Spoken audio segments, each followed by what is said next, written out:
pinakamalungkot na pag-iyak na dati may nanay, may tatay, nakasama kang umiiyak, pero ngayon wala na. Sino po rito? Ngayon niya nare-realize, ang lungkot palang umuwi nang wala ang nanay, ang tatay sa bahay.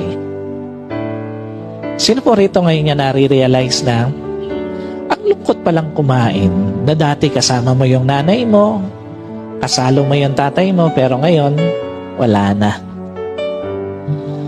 At sino po rito ngayon niya nare-realize, ang hirap pala ng walang magulang, lalo na pagka may dinadala ka sa pamilya mo.